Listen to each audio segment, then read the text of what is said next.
Okay, shall we start? हाँ जी sir, yes. Okay, अभी open है ना?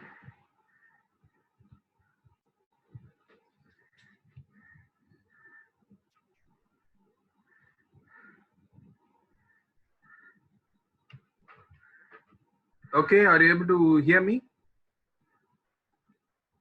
Yes Hello. Sir, yes yes yes. Okay. हाँ, please start sir. Okay. Okay. Thank you very much, and good afternoon to everybody for joining with me in this webinar. Um, in this webinar, we are going to talk about basically how to save electrical energy. But before that, now the topic for this webinar is big kWh savings. Put the horse before the cart. Now, what is a horse and what is a cart, we will see later. So we are more keen on big kWh savings. And to give a brief introduction about myself, I'm Nagesh Kumar. I had worked for about nearly 28 years with the National Productivity Council. It's been a long innings. Then one day I thought I would stay at home. I decided to stay at home. So I took voluntary retirement. And today I find almost all of us are staying home. So there's nothing interesting about that. Now, as you can see, the energy scenario as far as India is concerned, the total installed power capacity as on February 2020 is about 3,67,281 megawatts. This is quite significant. We've seen a rapid rise in our installed capacity during the time of independence, 1947. Our installed capacity was hardly 1,000 megawatt. So from 1,000 megawatt to 3,67,281 megawatt has been a giant leap. And in this, we have seen contributions from central sector, state sector, and private sector. Now we are in a situation where the private sector is contributing to almost 47% of our installed capacity. And coming to the sources of power generation, the thermal energy, mostly coal-based thermal power stations account for about 63% of our total power generation. Gas-based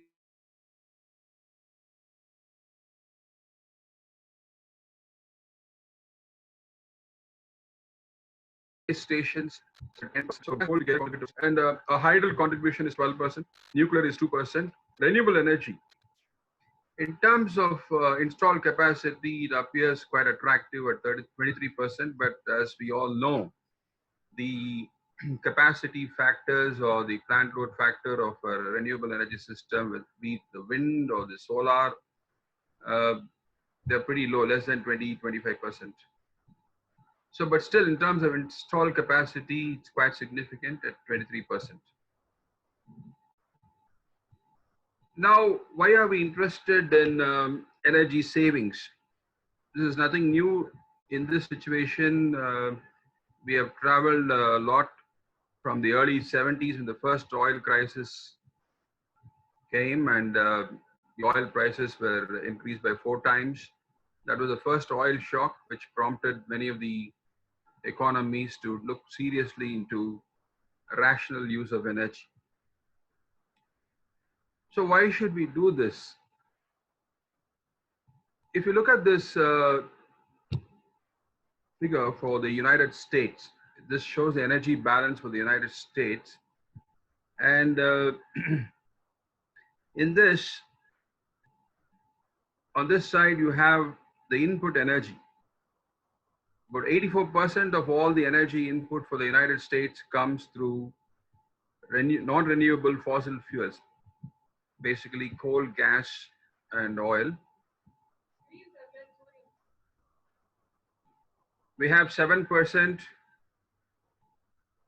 which is contributed by non-renewable nuclear, and hydel is about 5%. The biomass contributes to about 4%.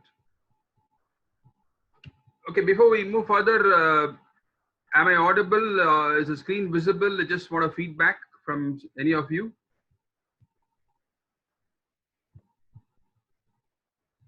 Yes, sir. Am I audible? Yes, yes. Is the screen visible? Yes, sir. Okay, right. So these are the inputs to the US economy. And as you see how these various input sources of energy are being utilized in the end. So we're talking about end use of the energy. If you look at it, the useful energy is only about 9%.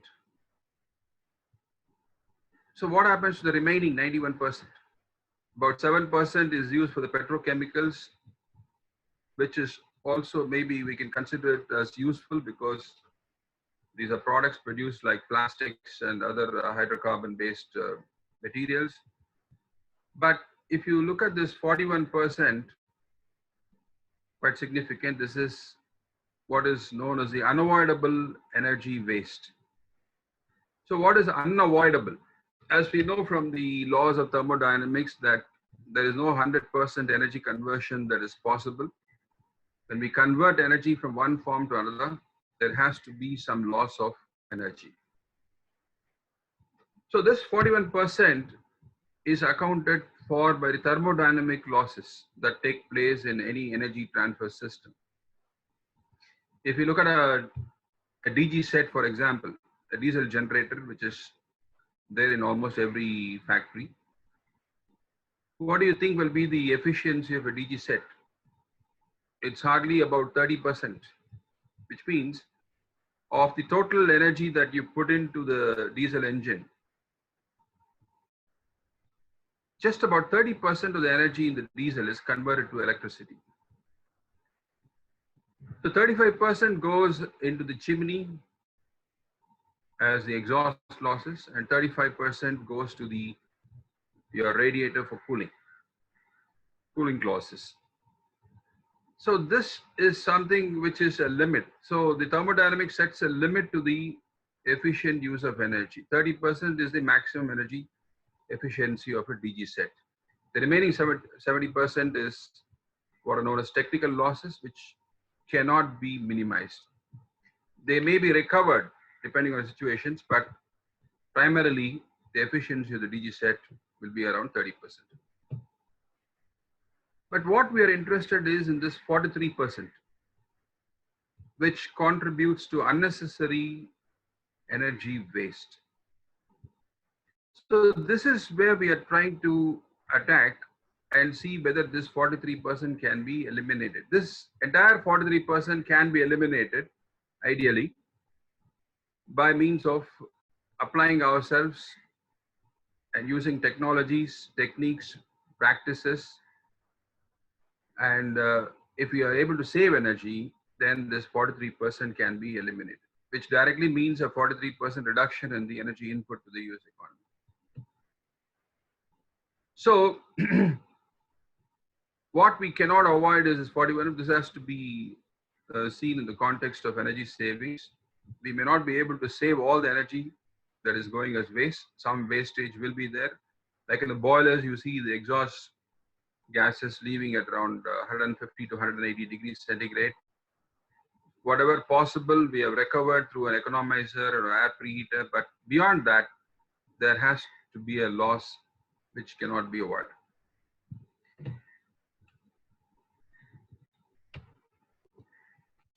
Now, how does this electrical energy flow? Right, the power station. Take, for example, a thermal power station. So in a thermal power station, we are putting coal as a fuel. 100 units of energy is fired in the thermal power station in the form of coal. What do you think will be the efficiency of the power plant? Just like a diesel generator set, power plant is also a heat engine, and the efficiency of a power plant, a thermal power plant, is just about 30%. That means if you're putting 100 units of energy in the form of coal, only 30 units of energy comes out as electrical power or electrical energy. Remaining 70% is lost in the power plant itself.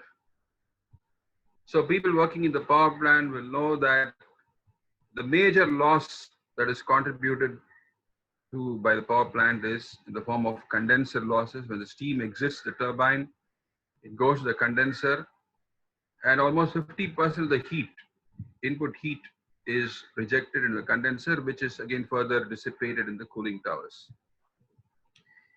Now, this 30% of the electrical power which comes out of the power station, it has to travel long distances through wires. So there's a transmission and distribution loss, which account for 9%. Then it reaches our factory. Let's say we have a factory, and the electrical energy reaches our factory, and it meets the transformer first. Transformer, as we know, is highly energy efficient equipment. The efficiency is as high as 99%. There's 1% loss in the transformer, so we ignore that. Then it comes to the motor. Motor, if you look at it, there's a 10% energy loss, which means the efficiency of the motor is 90%. Then we have the drivetrain losses, meaning the coupling, the belt, the chain, so it's about 2%. Then let's say it's driving the pump. The efficiency of the pump is 75%. So there is a 25% loss in the pump itself. And after that, we find that we are getting too much of water. We want to reduce the water flow. So we close the valve a little bit, which is basically throttling. So the throttling losses account for about 33%. Then the water flows through the piping system. There's going to be a friction loss. So the pipe friction losses account for about 20%. And finally, when the water enters the overhead tank, let's say it's going to an overhead tank, what is the amount of energy in the overhead tank? The amount of energy in the water that is stored in the overhead tank. So if we see, that is hardly about 9.5 units. So if we put 100 units of input energy in the power plant in the form of coal, the final at the end use, the energy in the overhead tank in the water is hardly about 9.5 units. So if you open a tap, now if you open a tap in the wash basin and leave it open, you forgot to close the tap, then this entire 100 units which were put into the power station is all gone. From this, we can see that if you save 1 unit at the user end, 1 unit of energy if you save, it is equal to reducing about 10 units of energy in the input to the power station. So it's 1:10. You save 1 unit at the user end, you save 10 units at the input to the power station. So it's a huge saving that is possible if we look at the overall economy. And of course, for your electricity bill, you focus on these losses which are there within your factory. There is a considerable scope for reducing your energy consumption.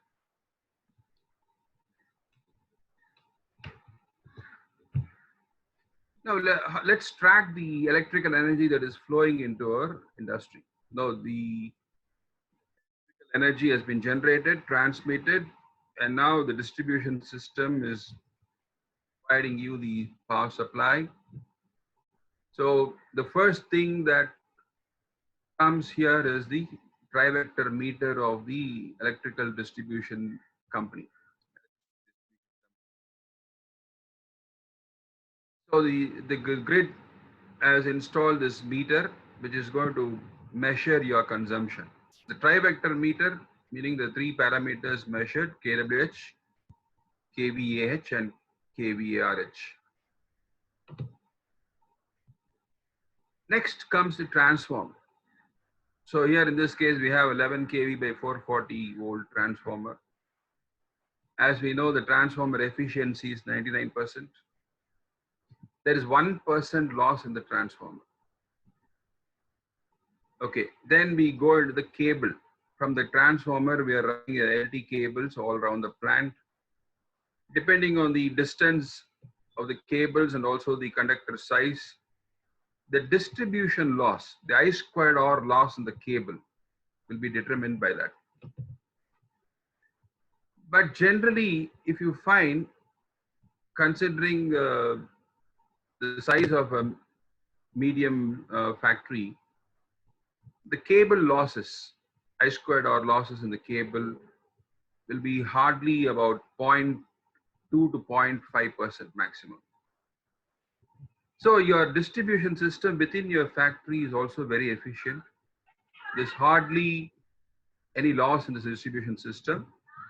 And then the electrical energy travels to the motor. The motor efficiency, let's say it's about 90%, which means about 10% loss in the motor. This forms the electrical system. So for an electrical engineer, his domain is up to the motor. Then comes the coupling. Coupling, there's always a dispute whether it is electrical or mechanical, and then so in this area, the line is drawn. This is the electrical part, electrical engineer's domain. Beyond this, we don't know. So this being the electrical system, how much energy we can save in the electrical system? How much energy an electrical engineer can save? So if you look at the transformer, highly efficient. Cables, very minimum losses. Motor, also by default, it's a highly energy efficient equipment. So where is that an electrical engineer is going to save energy? Increasing the power factor, will it save energy? So the kilowatt drawn is equal to kVA into cos phi. That's the power factor. So if you are going to increase the power factor, the current will come down, kVA will come down, the demand will come down. kW, will it come down? What determines the kW? It is not the motor which wants energy. So which is the major energy consuming equipment in an industry? It is not the electric motor. Motor does not want any energy. So it's basically the driven equipment, the pump, fan, compressor, what you have here, they are demanding some energy. The motor is only a broker. It is taking electrical energy, converting it to mechanical energy and supplying it to all these equipment. So the pump decides how much energy it requires. And how is the pump energy determined? The pump's energy requirement is again further determined by the quantity of water that is going to be required in the process, the pressure at which the water is going to flow. So the pressure and the quantity of flow will determine the power, what is known as the hydraulic power. Then the pump's energy requirement will again be determined by the efficiency of the pump. So efficiency, flow rate, and head will determine what should be the amount of power that should be demanded from the electrical motor. The motor simply provides that electrical power, whatever the mechanical power, what is required for the pump. Ideally, you can have an industry without any electrical motor. It's possible. Let's say we have a high pressure boiler and have small turbines working and operating these pumps, fans, compressors. We don't need electrical motor. So what we are trying to focus here is that the electrical engineer has very minimum role to play in energy saving. When we're talking about 10% savings, 15% savings, where does the electrical engineer save energy? So what is he left with? Can he do something on the transformer? Can he do something on the cables? Can he change the cable size, go for a bigger cable, reduce the distribution loss from 0.3% to 0.2% with a payback period of maybe 40 years? Can he change the transformer, already 99% efficient, further maybe 0.1 or 0.2% points efficiency we can improve, but who's going to change the transformer for want of efficiency? Motor, yes, in some cases it may be possible, but as a general rule, we'll find that in almost about 70 to 80% of the cases, or even more, people don't change the motor for the sake of efficiency. One reason is we don't know what is the efficiency of the motor. The manufacturer claims it is 90%. How do you know? The nameplate says 90%. Is there a way to check the efficiency of the motor? So you say replace the existing motor 90% with a 93% more efficient motor. How do I check? And then, as we know that the motor, once it burns out, it goes for rewinding, and then there is a loss in efficiency. So when you replace this existing motor by a new motor, what is the guarantee that it will not fail? What is the guarantee that it will not be rewound? Then what happens to the efficiency? So which means it's a very depressing situation for the electrical engineer. So wherever he runs, it's all efficient and there's hardly any scope. Then how do we save that 10%, 15% electrical energy? So we need to focus on the end use. End use does not stop with fans, blowers, compressors, pumps. We are looking into the final end use. Where is this water used? How much water is required? Can we reduce the water? Is there a better way of doing things without water? So that is the end use actually. The final energy is carried up to the end where the processing is done. So we look at the end use, and if you can do that, as we have seen earlier, for an overall macro level case, from power plant to the end use, it's hardly 1:10. That means 1/10 of the energy only is available in the end use. Almost similar criteria applies to your factory situation also. If you can save 1 meter cubed of water in the end use, you may be able to save 10 times the electrical energy. So here we are looking at the energy savings from a different perspective. Most of the menu driven approaches, the standard ready-made measures, the low-hanging fruits, I think these all have been implemented by most of the industries. There is hardly any industry which has not saved energy by implementing some energy saving measure. At least they ought to change the lighting from probably an inferior lighting to a superior lighting with a higher energy efficiency. So I think every one of us have done something or other to save energy. Now, that all the low hanging fruits have already been have already been implemented. Now it's time to look into the whole system from a different perspective. Where is the energy used? Why energy should be used? How much energy should be used? Is there a better way of doing things? Can we look into a more energy efficient process? Can we change the operating practices? So these are all the things which, without much investment, can give you a huge amount of savings. We are not here looking into a total technology change. Like if you see a chloralkali process, it's purely technology dependent. You can't do much with simple operational modification. You have to change the membrane from this generation to that generation. You keep on changing the membrane, upgrade yourself. So that's a total technology dependent sector.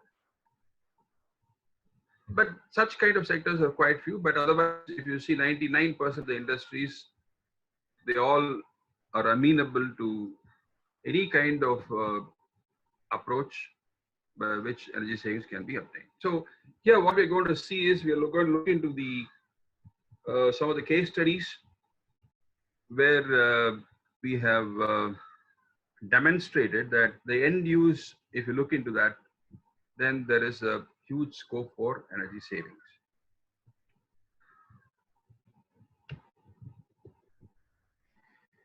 And before we go into that, so the interesting thing here is we are all bothered about this kWh, kilowatt hour. This is the basis for our energy bill. Energy is charged based on this kWh. So if you look at this kWh, there are two terms, kW, that is the power, and the number of hours of operation. If you want to reduce the kWh, you need to reduce the kW, or you need to reduce the number of hours of operation, or both. So these are the simple techniques that we're going to apply. And how many number of hours can we reduce the number of hours of operation? Can we reduce the kW? So by either of this or both of this, we can reduce the kWh. So we'll see how we can go about reducing this.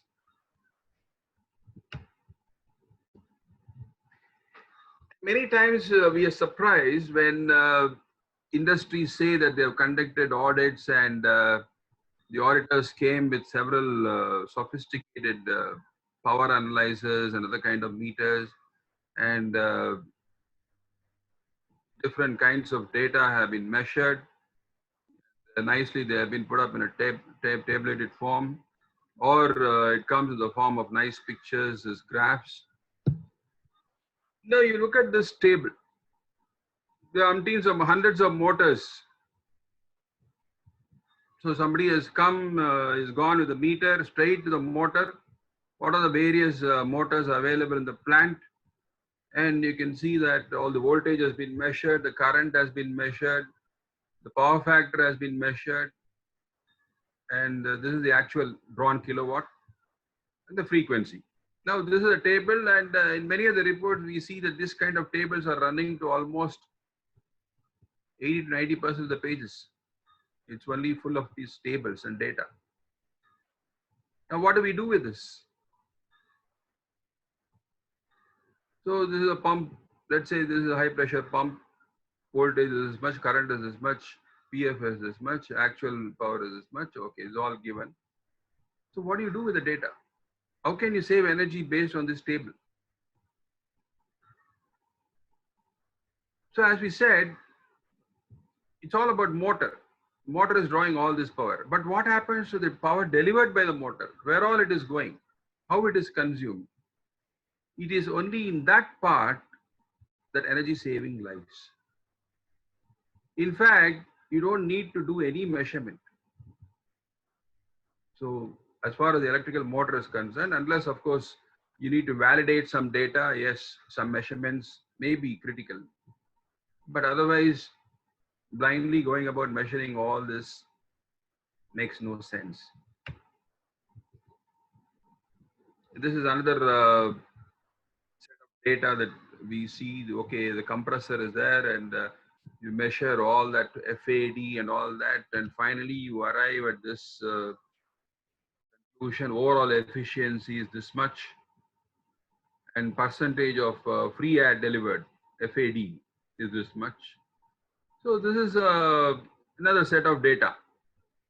Then they come out with this CFM per HP and all that. Right. So what is your suggestion? So looking at these tables, we have spent considerable amount of energy in measuring this energy efficiency of this compressed air system. And we have all this data available in front of us. What next? Are we going to change the compressor? Are we going to do some modification to the compressor? So any kind of effort or data should lead to some improvement. So it's not merely representing the data and producing a voluminous report. Ultimately, what this data means, where does it lead to, what action I should take so that my energy consumption comes down. So again, this table I don't see it's of much use. Now let us see what approach will be more fruitful in reducing our electrical energy consumption. So let's look at some of the case studies. So this is a typical paint board. Let's take the example. This is a very simple example, but quite a critical example. There's a paint booth.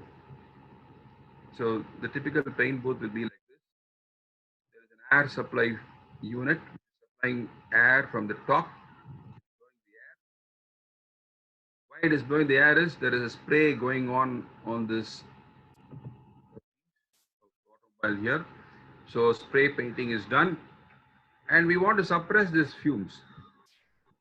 The fumes should go and get stuck to this automobile, and whatever unconsumed fumes or unconsumed paint, there should be a way of collecting it because it's quite a hazardous environment. So what is done is the air is blown from the top. So there are a lot of filtration systems like HEPA filters through which the air comes. It blows the air down, and underneath this, below the grill, you have water in circulation.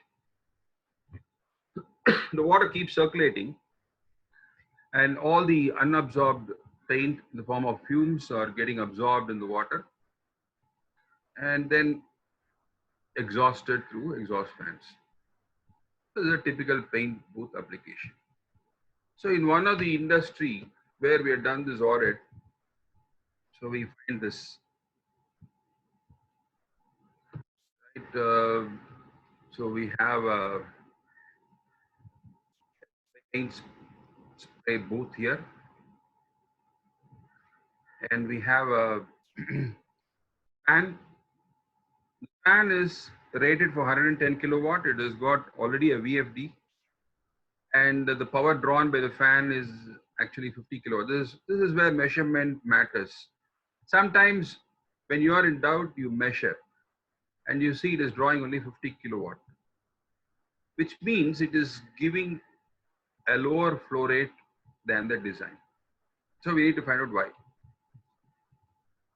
Then, so this air is blown from the top, and yeah, if you look at this, this is the air supply system. These are the various elements that need to be painted. So it keeps moving from this direction. Painting is done.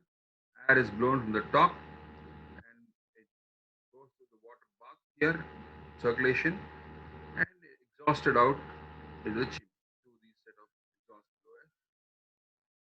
So it keeps moving like this. Painting is done. It goes out, and As it enters an oven where it is going to be baked, there is another fan which is blowing air into this. It's called the top coat flush off. We're just making the paint stick this uh, dumper. So it goes into the oven where it is baked and it comes out. So this is the system. And for circulation of water, we have this pump here, which is continuously in operation. Now, what has happened? The fan here, ASU fan, air supply unit fan, it is operating at 50 kilowatt, and at 50 hertz it is operating, which means the fan is not adequately sized, adequately in the sense that it is not matched to the requirement. The pressure drop is more and the fan flow is less, and the fan is drawing a lesser power is directly an indicator of the flow, whether it is an increased flow rate or decreased flow rate. If the flow rate decreases, the power will decrease. And so what do we do? The next question, see, basically all these things require a why analysis. You need to keep asking, probing the personnel out there, the manager in charge of the shop, the other operators, what is happening in this process. So from the initial investigation, it came to be known that the production capacity was designed. The design production capacity was, let's say, 100%. Now, due to the market conditions, it is operating at less than 50% of the planned production capacity. As a result, what happens? So one equipment goes inside, gets painted, comes out, slowly it is moving. This is a conveyor, so very gradually it's moving. For the next equipment to come to this, it takes about 10 minutes. Now, what will determine the flow rate of this fan? What will determine the flow rate of these exhaust fans? What is the purpose? The purpose is that fumes should not be inside the booth. As soon as the fumes are formed, it should be suppressed into the water bath and then taken out into the chimney. So this is the purpose. Now, what is the fume generation? What is the fan designed for? The fan is designed for 100% capacity utilization, where this equipment will be coming, maybe one equipment in 3 minutes or 2 minutes. So quickly it will be coming, painted, and it will go into the oven. So fume generation rate also will be high. So this capacity of the fan was required. But now, due to this changed conditions, we have a lower production rate and obviously lower generation of fumes.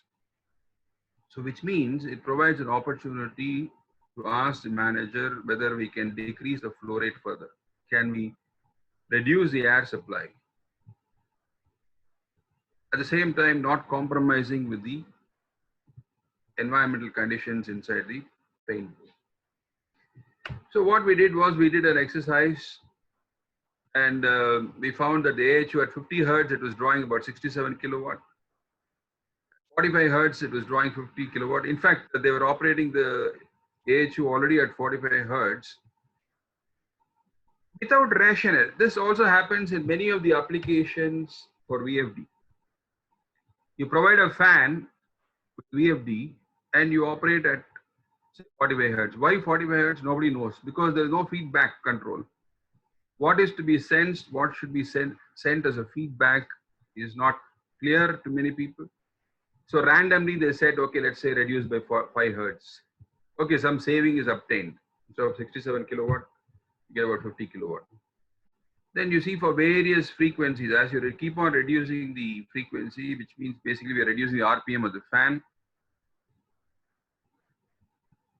So now comes the question, what equipment, which equipment requires the VFD, the variable speed?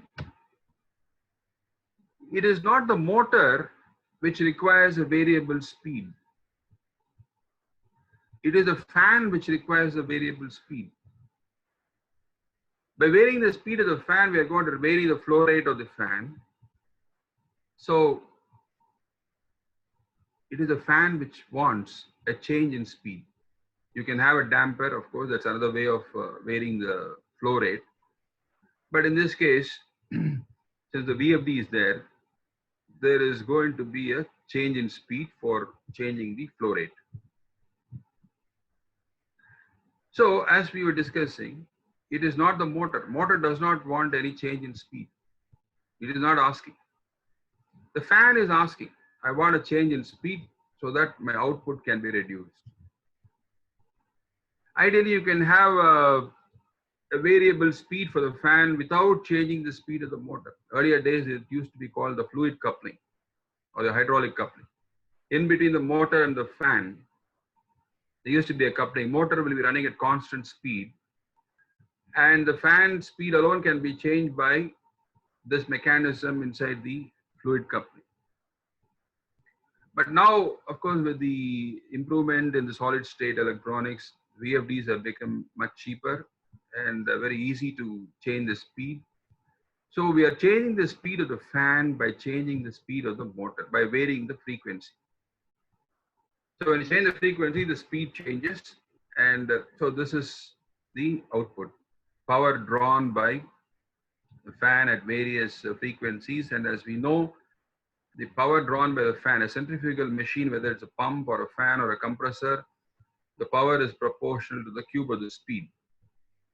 So if you reduce the speed by 20%, so in this case, that means 40 hertz. When you reduce from 50 hertz to 40 hertz, it is basically a reduction in speed by 20%. So you can see the power reducing by 50%.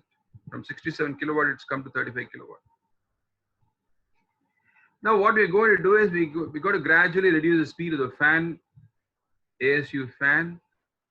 And if you reduce that, what will happen? There will be a negative pressure inside this booth. Because this fan operating at full speed, there is a damper. Whatever adjustments that are required are adjusted using a damper in this line. Now we are supplying the air. The air is drawn out here. There's a damper. So as a result of which they maintain a positive pressure inside the booth.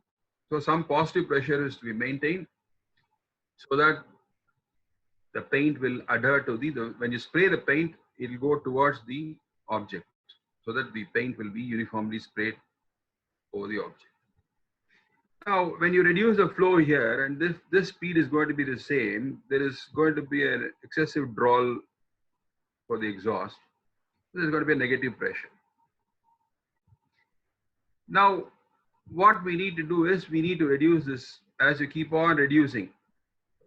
This also has to reduce. So we keep closing the damper little by little and set the speed as well as the damper position such a way that there is a negative pressure with a lower flow rate. Basically, we are changing the air changes. Number of air changes into the booth is going to get reduced because the fume generation rate is reduced. Now, what happens after this?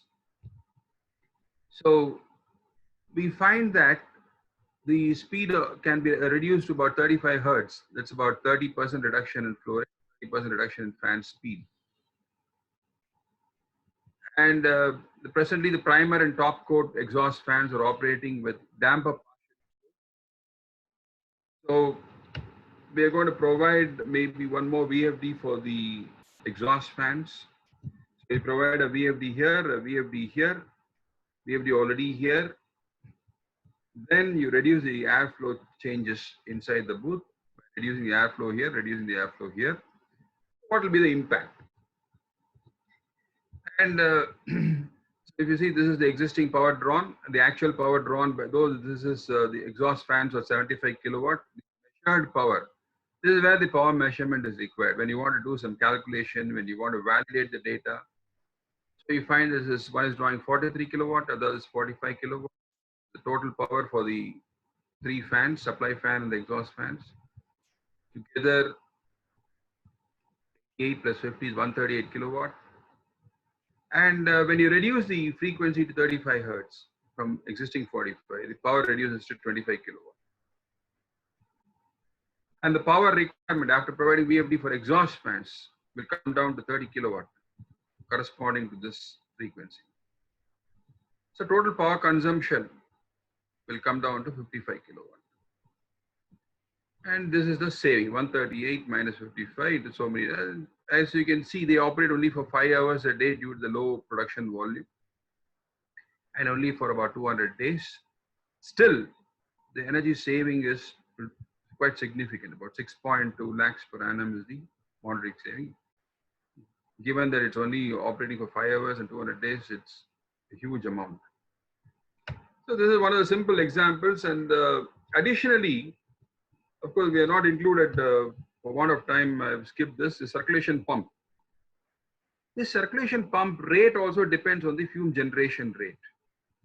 So there is a need to reduce the capacity of the pump. Either you can have VFD or put a small size pump, reduce the flow rate.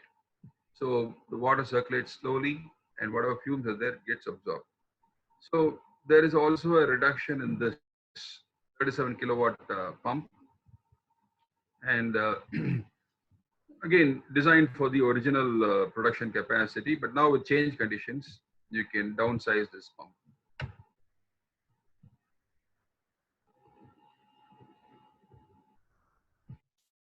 This is another interesting case of shot blasting machine. So in the same plant, there's a shot blasting. This is a top view of this shot blasting machine. So the material for shot blasting enters here, and a lot of operations that are carried out prior to shot blasting, cleaning and all that. All this takes place, then it goes to shot blasting. Then there is as impellers come into action and the shot blasting takes place, the dust is generated. How to remove the dust? So there are extraction ducts provided at these points, various ducts, which are connected to a common duct, and it goes to a blower, which is outside the plant. Quite rightly so, because we don't want noise inside the plant. So we have placed this blower outside the plant. This is a huge blower, a 132 kilowatt blower. And suction is taking place. The operators here or the plant people here can never see the blower. Right. So now, what is our observation? When is this extraction, dust extraction required? When is the dust generated? When it needs to be extracted? So right now we see this is continuously in operation, this blower. Now there is a loading of the various elements. Loading takes place, and all this pre-blasting operation, they take about 7 to 8 minutes. The blasting itself is only for 3 minutes. So out of a 10-minute cycle time, the actual blasting time is only 3 minutes, which means this blower need to be operated only for 3 minutes. The remaining time, when this preparatory work is going on, the blower has to be switched off. So how do we switch off a blower? 132 kilowatt blower. As we know, a motor, an electric motor, especially higher horsepower motors, they can't be started more than 4 times in an hour. That is the guarantee that is given by the motor manufacturer. Only 4 starts in an hour can be made. But in this case, if you stop the motor, we don't know when the next start will be, how many times the start will be. It will be definitely more than 4 times. So what is the suggestion here? Now in this case, practice is 132 kilowatt fan is used for dust extraction from the shot blasting machine. Fan operates continuously throughout the shift. So whether the shot blasting is going on or whichever cycle it is, the fan is in continuous operation. The actual power drawn by the fan is 110 kilowatt. This is measured by the meter. The dust along with fine shots are collected in a back filter, and there are multiple extraction points. These are the observations that have been made. Hello, Nagesh sir. Yeah. So this is Rajnikant. Actually, there is some vibration sound coming on from your end. Maybe Okay. some audio or this thing. Continuously it has been on? Some sound is coming, sir, Oh, continuously. is it right from the beginning or? Right from the beginning. Now it is continuously coming. Okay, let me see. If there is a fan, I can switch off.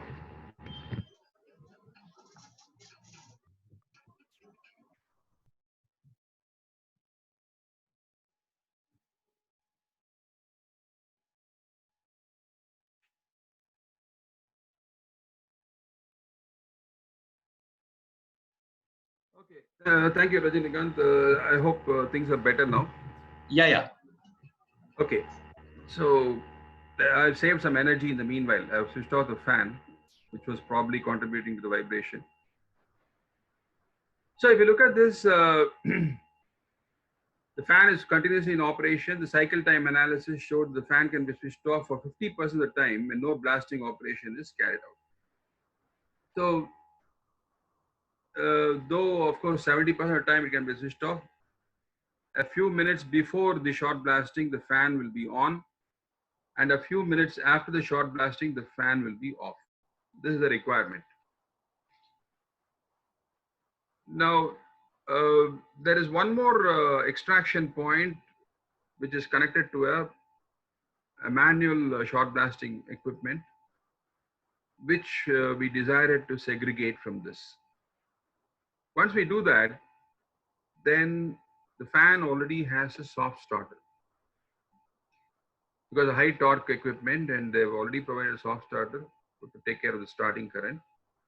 With a soft starter, the advantage is that the starting current is just about 1.5 to 2 times, and any number of starts and stops are possible with the use of soft start. So this resulted in a huge saving. Again, we're totally switching off, eliminating the use itself.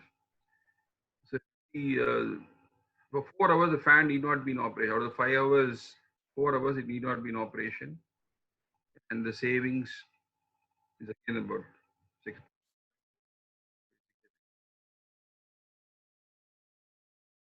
Now let's see another case where we go through the process. This is a process of tube manufacturing. So we have this rubber coming into the plant, go through several stages, a compounding mill, a warming mill where a lot of additives are added, and then finally the tube is drawn here is an extruder. So it goes into the extruder and comes out in the form of a tube. So when it comes out of the extruder, it's very, very hot and it needs to be cooled. Now, these are the spray points, spray nozzles, which shower the water on the tubes. And it's collected at the bottom in a sump and it's taken to the cooling tower. Now, then after that, the tube is wet, immediately it dips into a chalk powder bath for initial drying. Then there is this cutting and mouth fixing. All these subsequent things takes place, which we won't go into. We'll only focus on this water spray. So pump power savings by optimizing the water requirement in tube manufacturing process. So here you see this is the blown up view of this cooling conveyor. Tube is coming out of the extruder, water sprays. The width of the tube is hardly about 3 inches. The width of the spray nozzles is more than perhaps 2 to 3, 2.5 feet nozzles. And when you see what is the delta T, how much is the heat picked up in terms of temperature, if you see, it's hardly 1 degree. there's a rise in 1 degree or even less for the water that is coming in and going out. And there is a 4 kilowatt pump which pumps the water from the sump, it takes it to the cooling tower. And then there is another pump which is taking the water back to the cooling tower through this spray nozzles. We can definitely do a little bit of thinking, critical thinking, and see how we can optimize the water.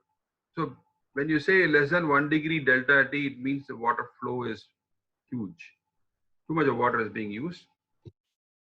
What we did is block some of the nozzles, dummied them, and whatever is the width of the tube, slightly more, about 5 inches for the water spray area now, of width. And now this is falling on the tubes, and now the temperature delta T was about 3.5 degrees after this. So almost 50% of the water was saved, and this resulted in, again, a significant saving. This is just to indicate, how going into the process, critically examining the process, looking for alternatives can yield much more benefit. It's effortless.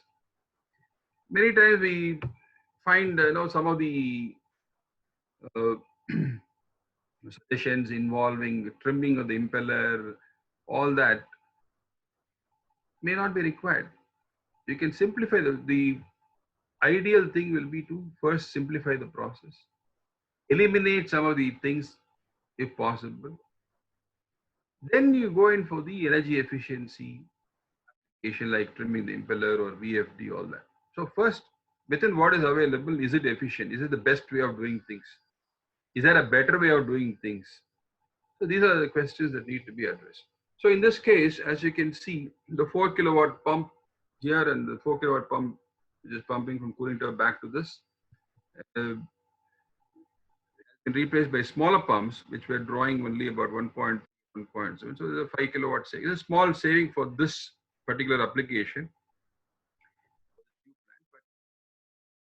But cumulatively, this is the approach. What we're talking about is the approach. So similar approaches can bring in plenty of savings without much. So the same tube, as it comes out of the water spray, it goes to the chalk or a bath, and then there is a hot air that is blown because the moisture needs to be removed before it goes to the subsequent stages.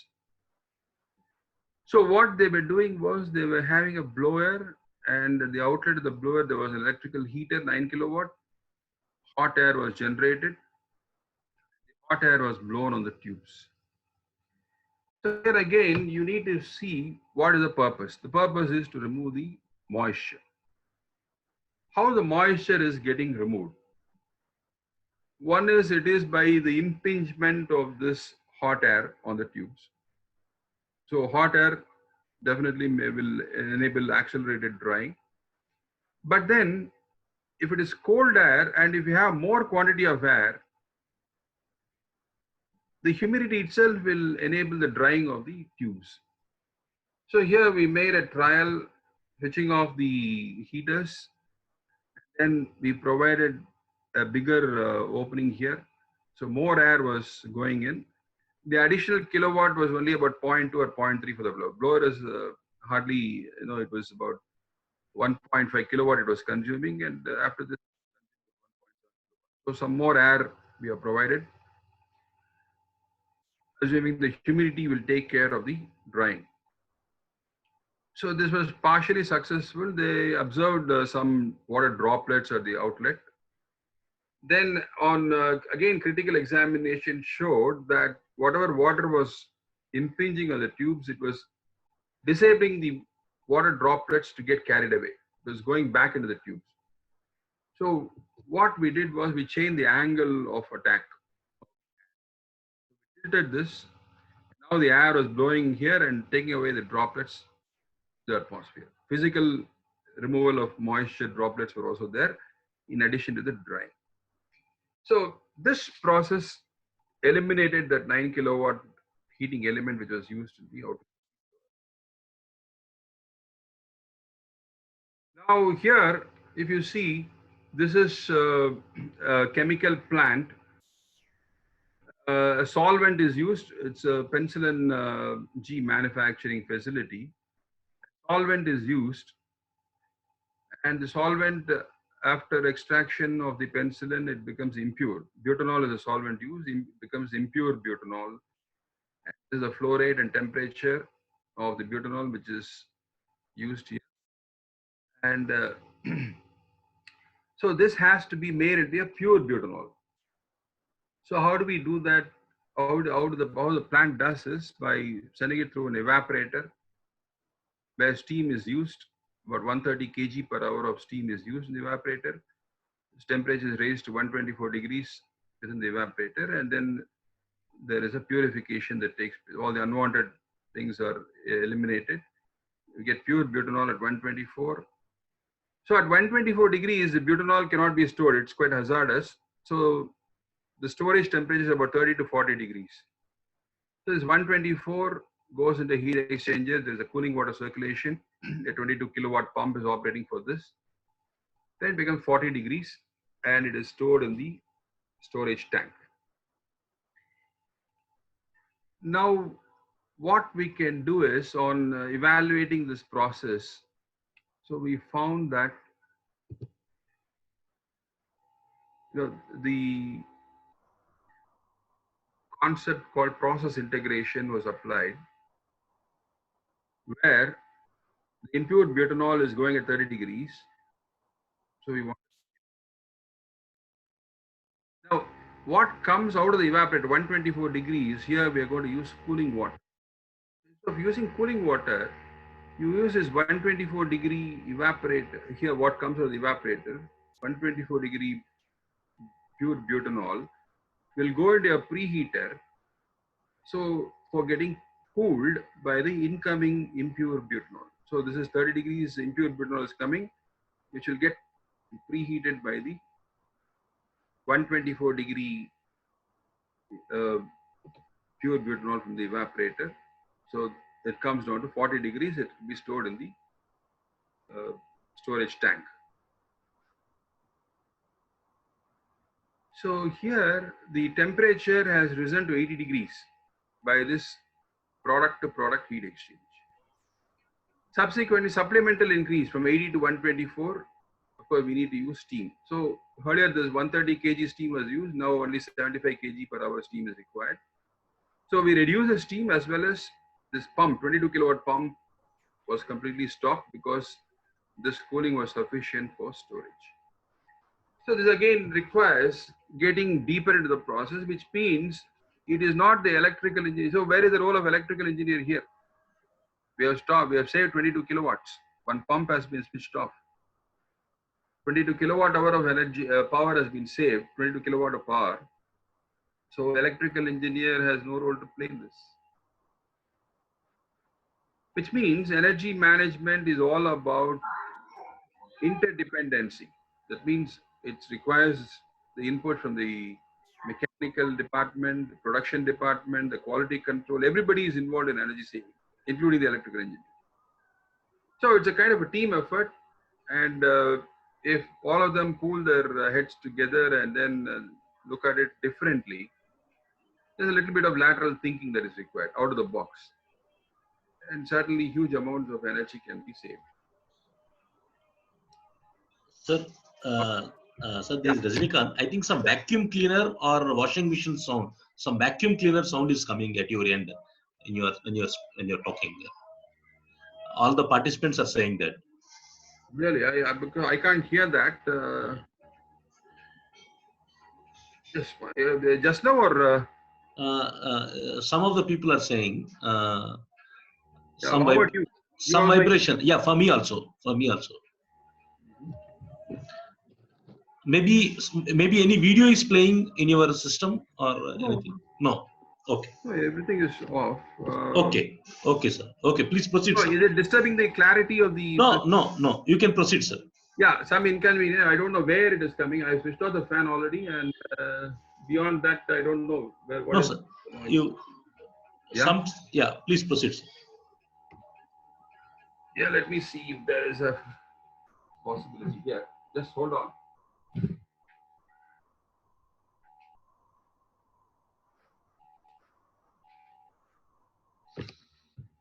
Yeah, okay.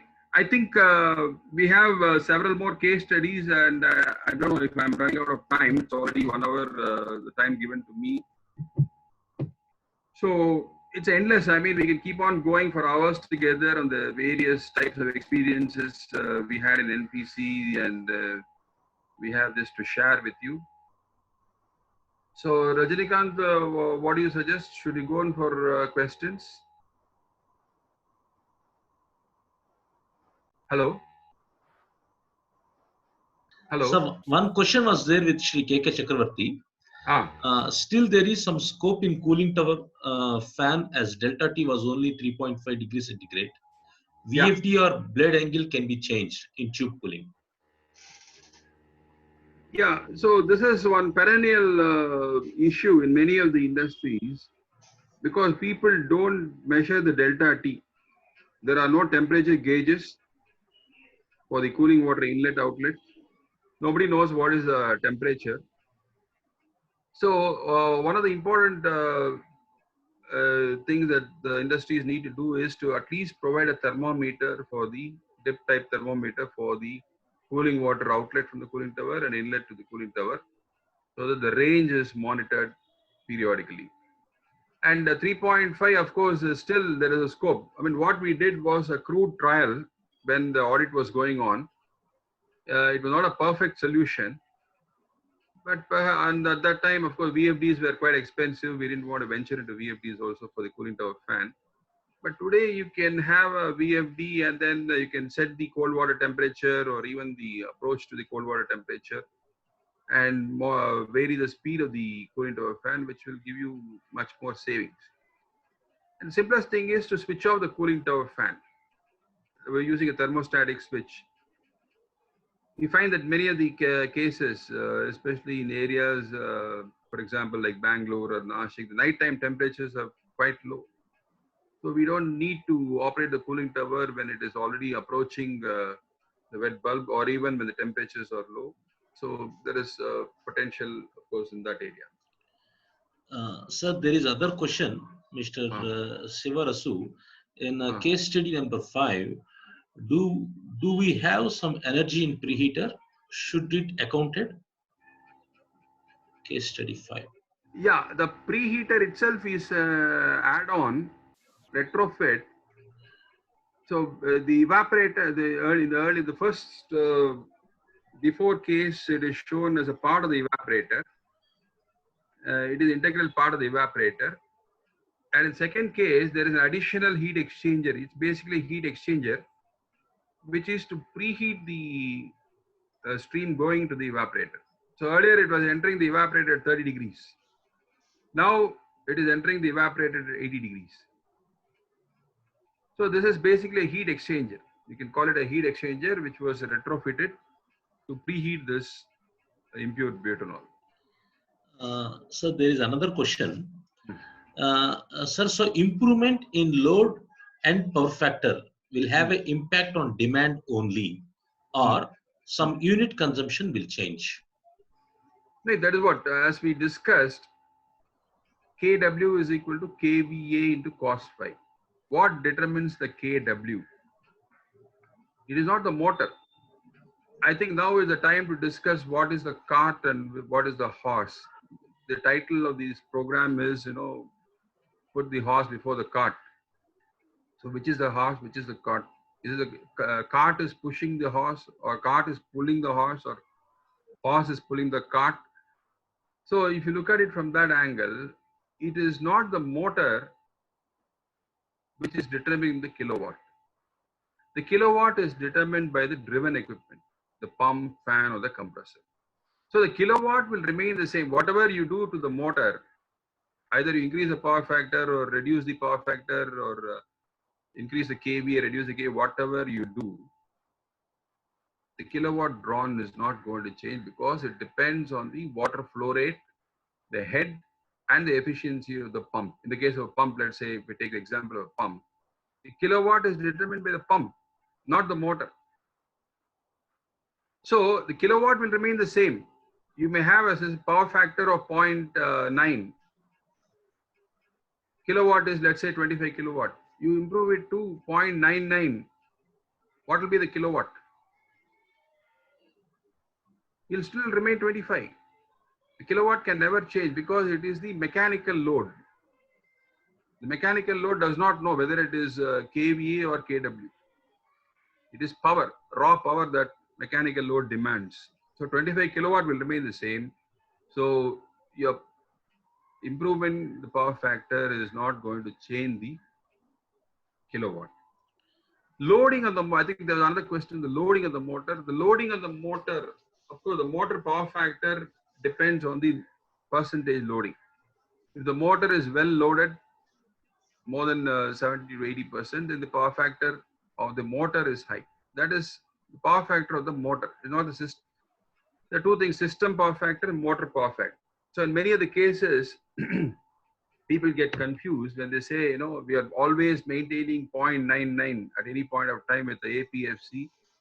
But when we measure the power factor in the motor terminal, it is only 0.4. So how it is 0.4 the motor terminal and 0.99 in your meter? Because what we are talking about 0.4 is the motor power factor and the 0.99 is the system power factor. So the motor power factor depends on the percentage loading. If you have a 22 kilowatt motor and if you're operating at say 9 kilowatt, naturally the power factor will be low.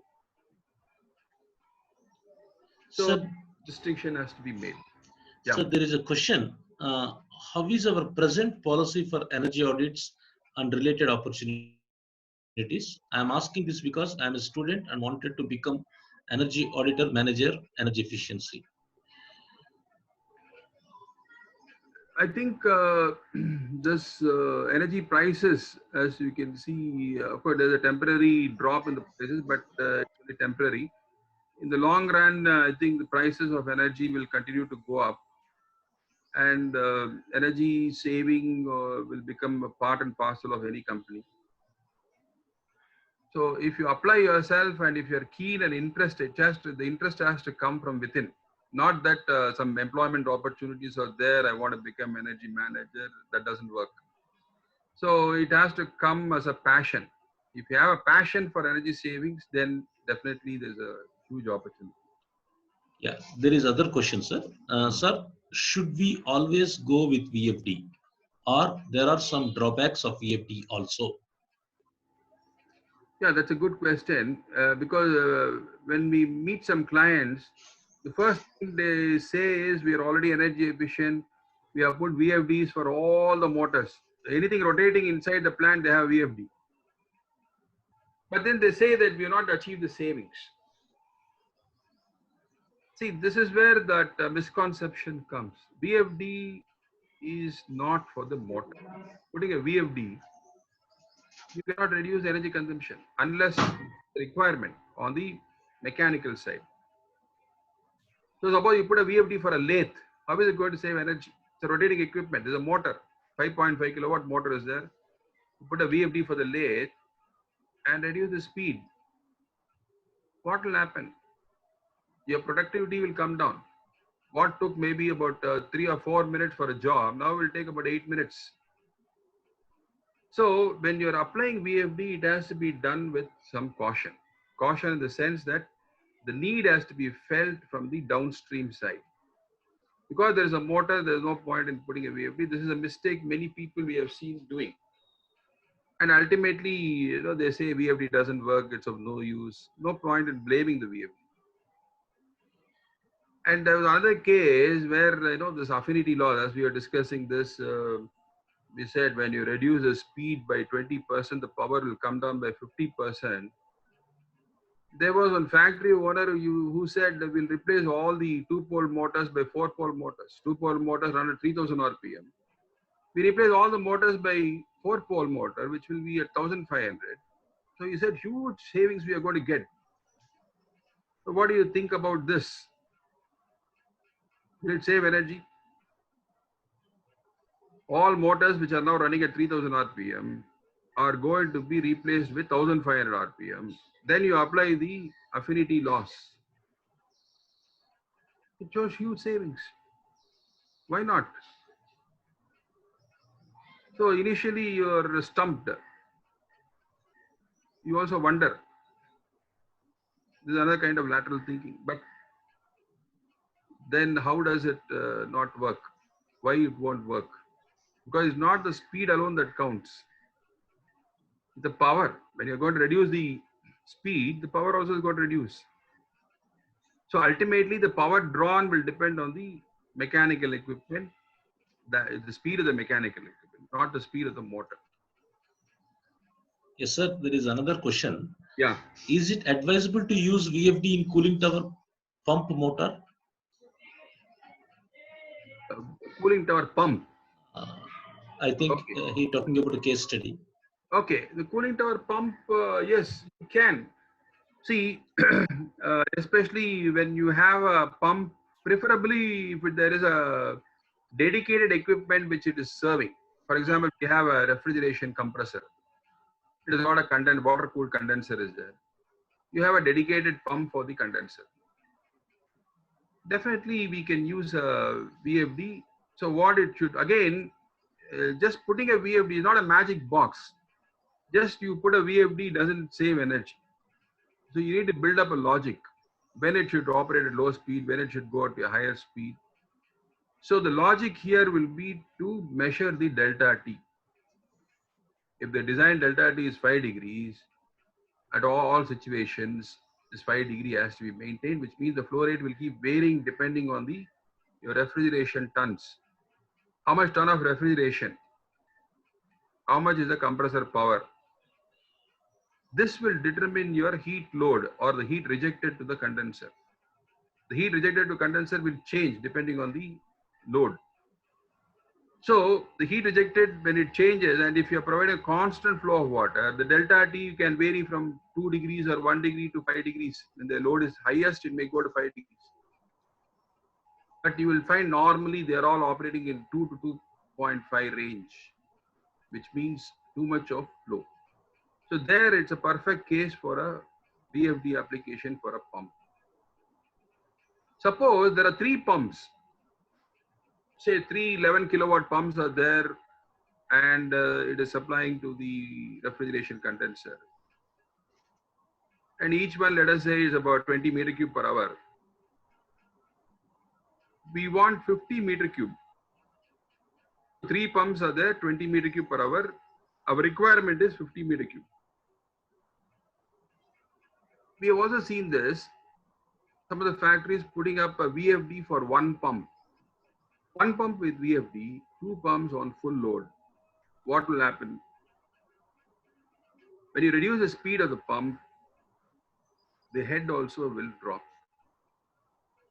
by square of the speed. So where 1 pump will be delivering a lower head, the other 2 pumps higher head, header pressure will be higher. This VFD, which is operating at a lower speed, will not be able to pump water into the header. So it will not work. It will be simply churning and consuming power. It won't work. This is one of the common mistakes that many people do, but it's not the case with the compressor.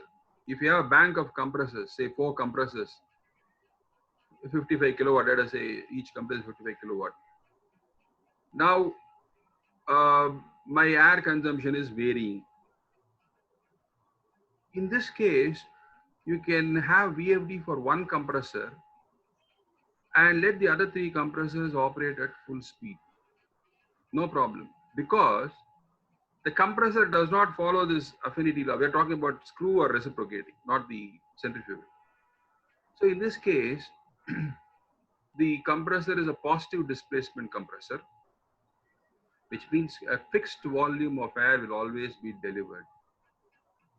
Now in this case, the 2 compressors will always deliver a fixed volume. Third compressor will modulate according to the pressure required. You have a pressure sensor, send a feedback to the compressor, so you can maintain a constant pressure.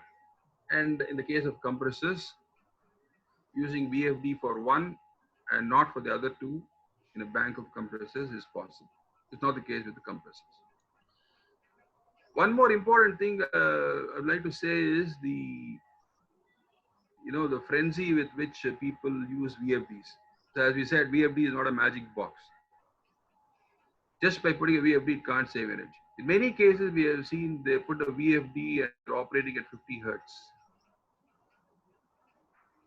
So a motor which is drawing, let's say 20 kilowatt, normally you put a VFD operating at full speed, we find that the motor is now drawing 25 kilowatts. Because the VFD itself has got some inherent losses. The efficiency of the VFD is about 95%.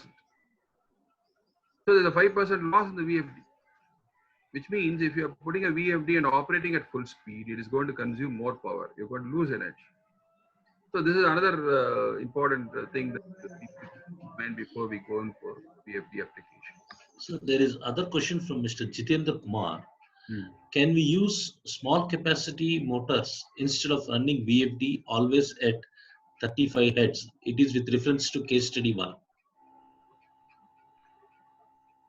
Yeah, of course, there are many options available. See, one is the simplest thing is if you can avoid a VFD, nothing like it, because as we know that VFD also contributes to the harmonics, plus other associated maintenance and other problems. So if there is a fixed flow, if I know that my flow has to come down from 100% to 60% and always I'm going to use only 60% of the flow, then the best thing is to change to a lower capacity, downsize the equipment. That will be cheaper than a VFD in many cases, rather than going for a VFD.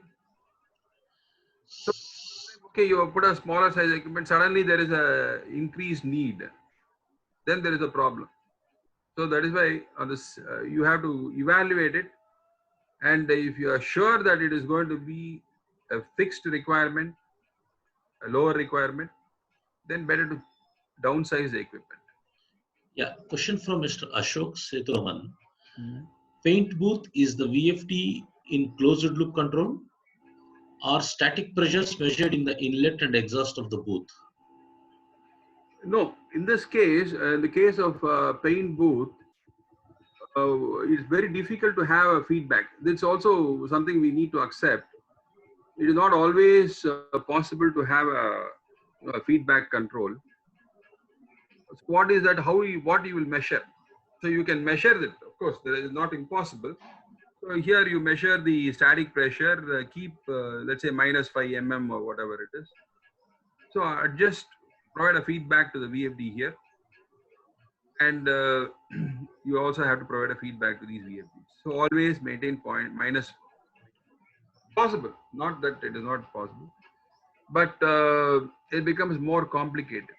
So the simplest thing is manually do the adjustments. So we know that for sure that this is the rate of production. You have a fixed frequency, reduce the frequency and operate at a fixed frequency, both for the supply fan as well as the exhaust fans. This is also a case, it's something similar, there are many kinds of the similarities. For example, a firewood fired boiler, a small and medium scale industry using a firewood as a fuel, and ID fan is there with a damper. Now we want to go in for a VFD. So we remove the damper, we provide the VFD. How will the fan change its speed? What it will sense? Very difficult. So in this kind of cases, it's better to have a manual adjustment. So you have to have a potentiometer button provided to the operator, the fireman. The fireman will have control on the speed of the fan. So he will sense the pressure inside the furnace and accordingly regulate the speed of the fan using the potentiometer switch. Just like an electronic regulator in the fan, you will have a switch near the firing area. So he can observe the pressure physically, and then he has to control the speed. So this is the simplest way of doing things. We can, of course, we can have complications. We can provide a sensor and all that, but not needed. when there are simple things available with a little bit of training and awareness, I think the boiler operator can successfully do it. And so is the case here. So there is a question from Mr. Amit Gupta. Hmm. Sir, is there any measures to reduce power consumption in compressors? Yeah, there are a lot of measures. So I tell you, it's not about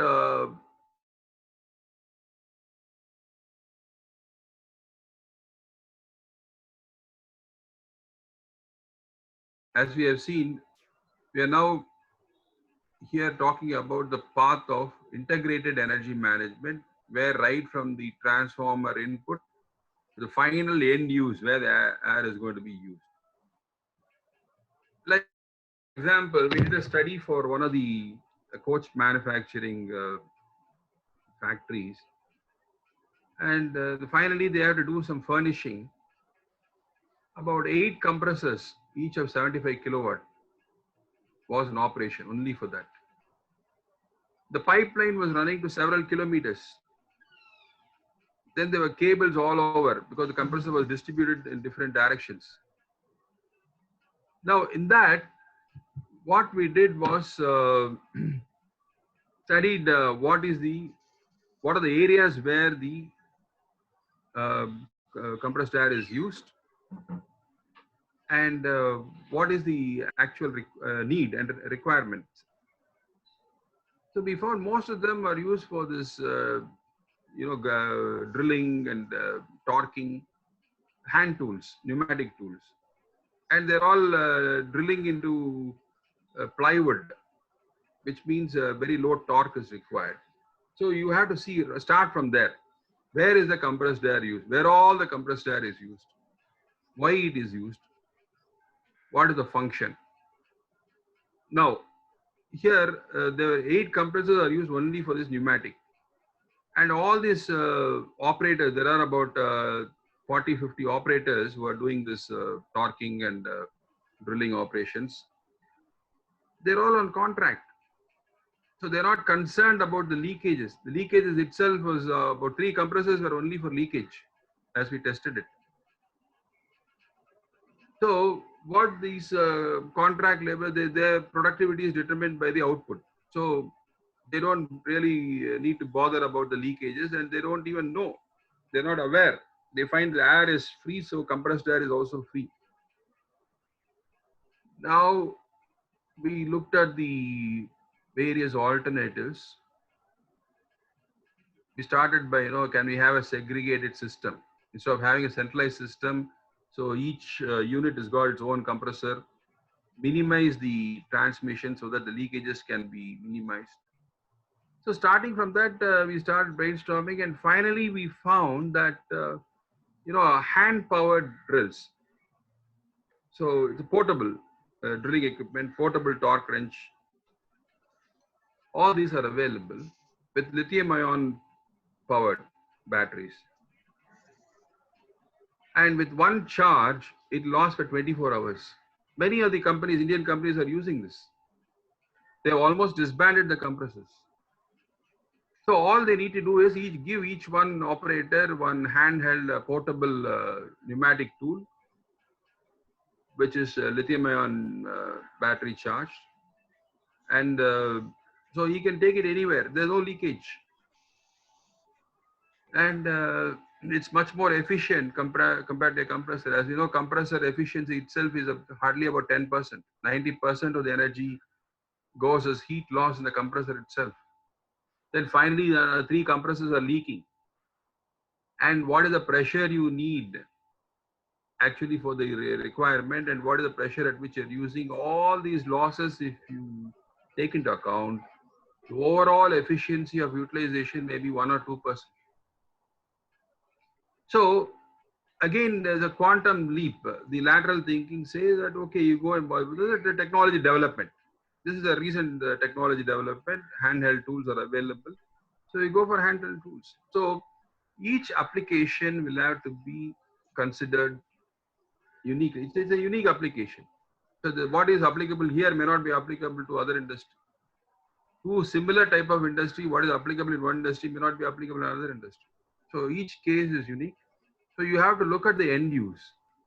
So if you go through the end use analysis, then definitely there is a plenty of scope. Compressed air can possibly go up to 30 to 40% by arresting leakages, proper pipe sizing, reducing the pressure drops. So all these measures, standard measures, are possible. Plus these kind of quantum leaps, like changing the technology itself to lithium-ion powered hand tools. So most of the industries will allow retrofit because of the complexity of heat exchanger connections to remove the existing heat exchanger. Mhm. I think he's talking about that process case study 5, where you heard that heat exchanger, common heat exchanger. Yeah. He's saying it is saying that complexity is involved in changing the heat exchanger.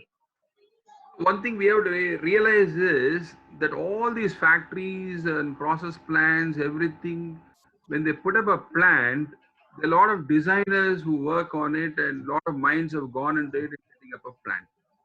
No doubt about it. We have to give due credit to the designers. But where we are trying to make a change is not in the basic design itself. Things can change because of capacity utilization, change in product, change in raw materials. So as we have seen in the case of the manufacturing company paint booth problem, where the production was hardly 30%. So accordingly, things can change. The energy has to be optimized according to the requirement. And there will always be a resistance to change, especially production people. It will be very difficult to convince them. Many times we have seen compressed air, we want to reduce the pressure from 7 bar to 6 bar.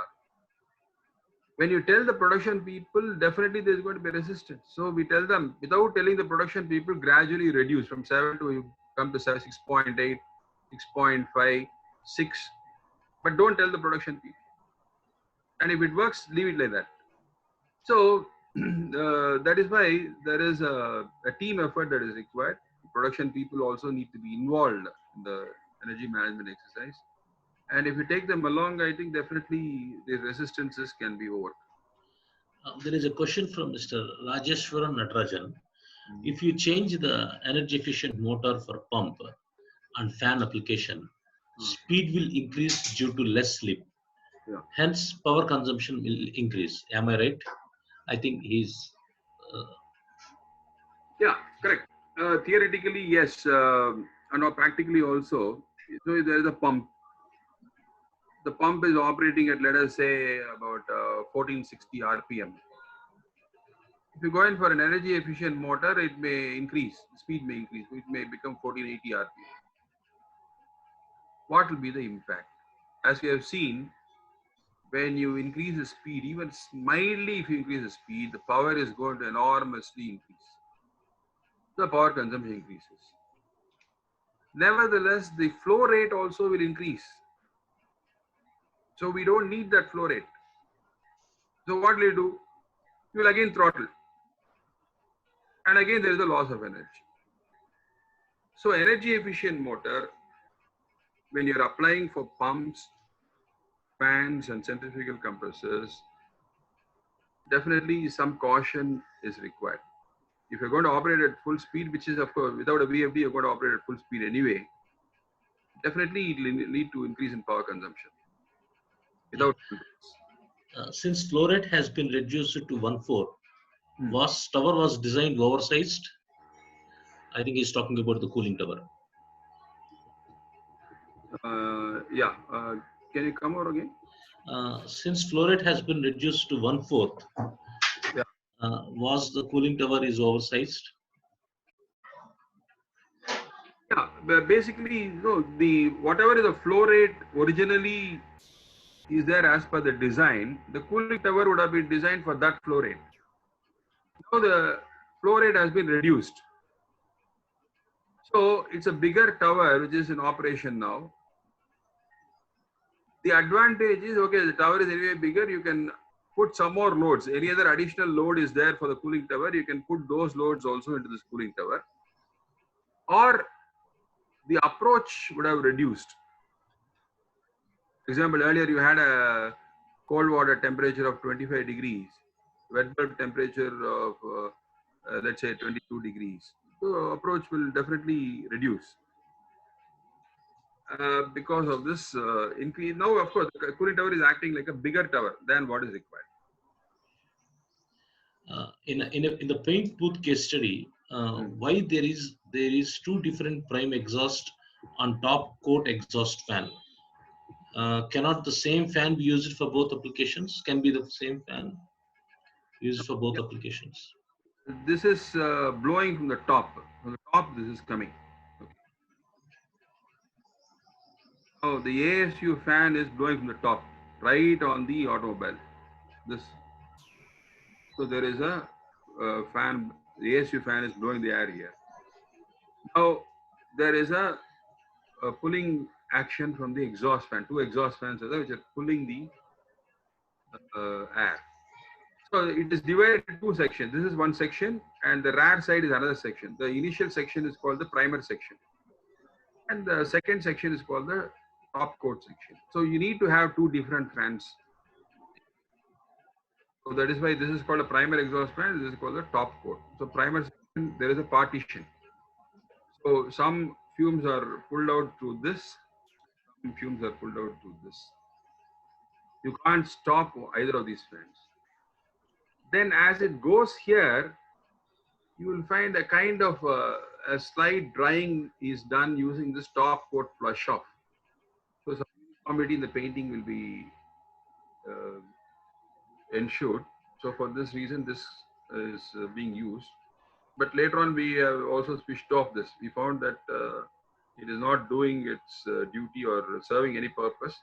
So this fan was switched off. But these two cannot be switched off because there is a partition. Separately, you have to have one fan for this, one fan for this. So there is a question from Mr. Shivarasu, sir. Increasing the load and power factor may reduce the distribution losses and hence a small amount of energy saving. Is it correct, sir? No, very true. See, because what is the power loss in the cable? It is a function of I squared R. So you can reduce the power loss in the cable by increasing the cross-sectional area of the conductor. So you can reduce the resistance. When R reduces, your losses will come down. That means you have to increase the conductor size. That is one. Second thing is by improving the power factor, I will come down. Provided you place the capacitors at the load end. When you keep the capacitor load end, from where you keep the capacitors towards the grid, the power factor is improving. If you're keeping all the capacitors substation, don't expect much savings. Now, the question is, what will be the extent of savings? Already your distribution loss is only 0.2% of your total energy consumption. This 0.2% may become 0.192% like that. I mean, the meter itself may not be able to detect that reduction. So what you're going to gain by putting a lot of effort into I squared R loss reduction within your plant, it doesn't really pay back or make sense.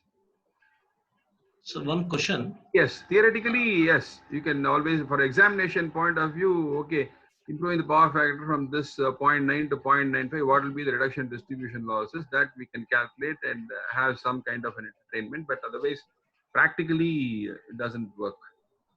Yeah.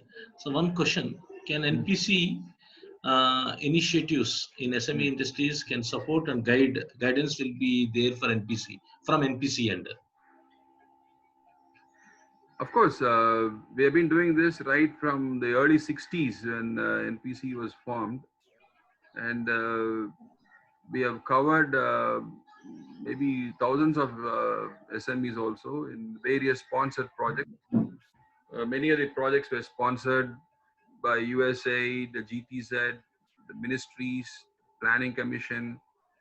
So there are so many attempts to improve the productivity of these industries, and of course energy consumption. Also, a lot of studies were made.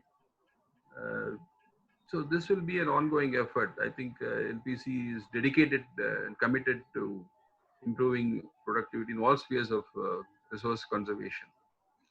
So one question from paint booth case study. Hmm. Will it advisable to replace smoothly to match load than reduce it subsequently? Is not able to type it properly. I mean, change the fan itself. Huh? Yeah, replace the soot blowers to match the load, exactly to matching the load. Instead of VFD, he's saying. Yeah, yeah. No, that's what we are saying. So it's a decision. Definitely, if you are sure that this is going to be the production rate forever, for the next 10 years, it is going to be, the production is going to be like this, then it makes sense to change the equipment itself, downsize the equipment. But we don't know. Suddenly, maybe after 6 months, the market grows, GDP grows, and we become a several $1 trillion economy. Then suddenly the market will improve.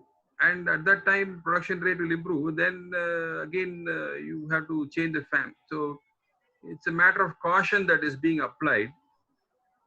The outputs will be the same, whether it's a downsized fan or a big fan with a VFD, the outputs are going to be the same. Not much of a difference will be there. So the choice is, we have to take a calculated decision. What is going to be our market in the next 2-3 years? So depending on that, we can do this downsizing. Yes, sir. One more question. Does VFD reduces motor efficiency?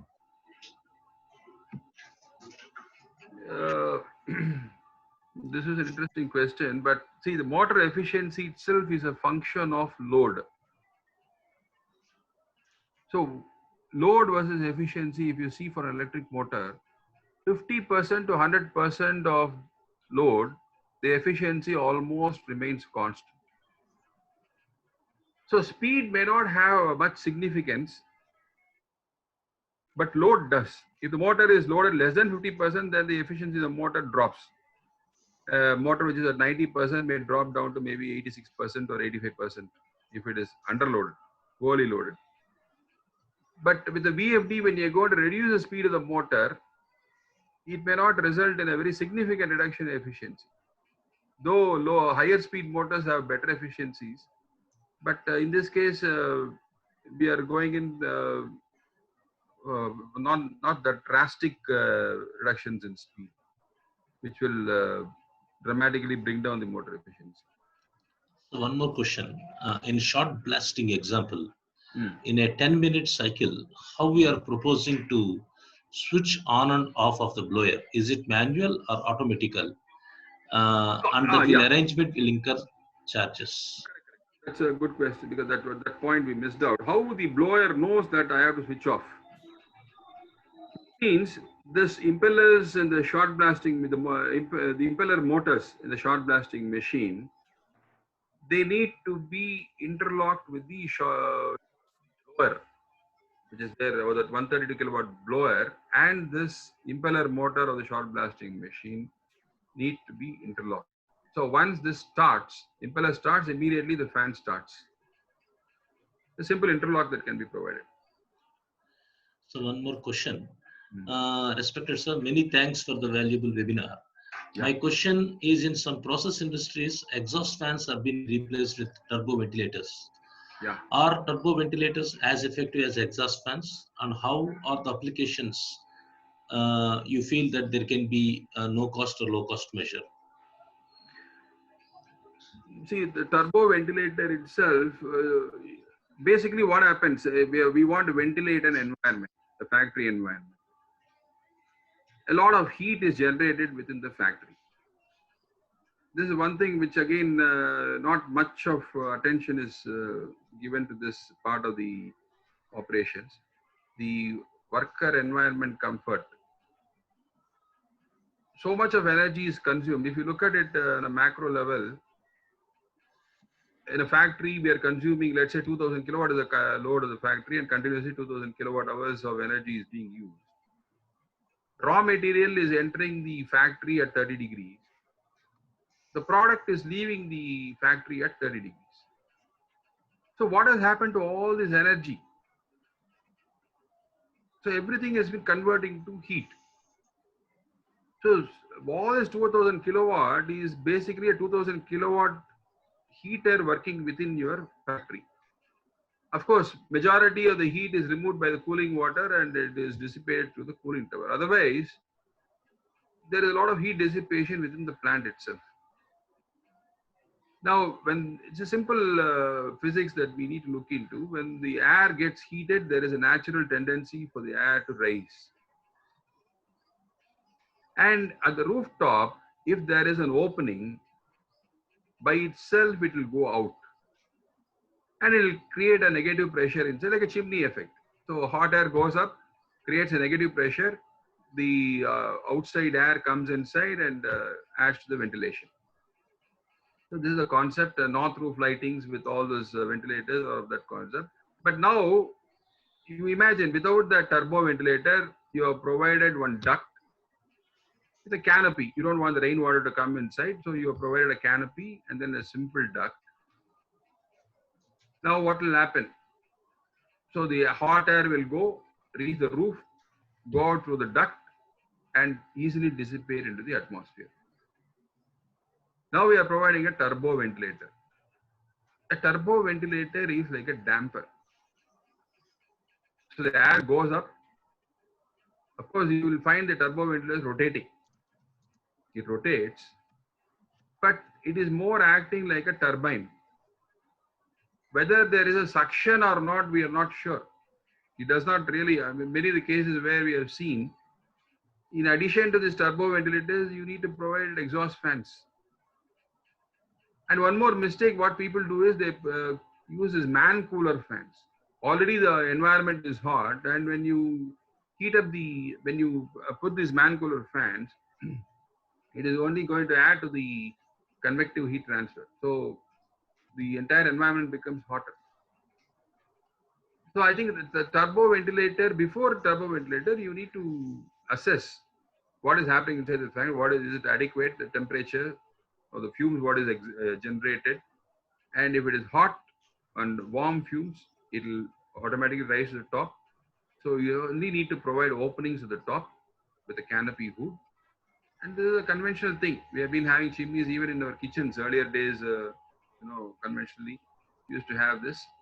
So that is the best way of exhausting the heat outside the fan. Is it advisable to use AC motors in the place of DC motors in some critical applications? A question from Mr. Jitendra Kumar. Yeah, nowadays, many of the applications have converted to AC motors. The advantage is you don't need to have a inverter, converter, and all the rectification need not be done. So you definitely save on the maintenance and some of the energy losses.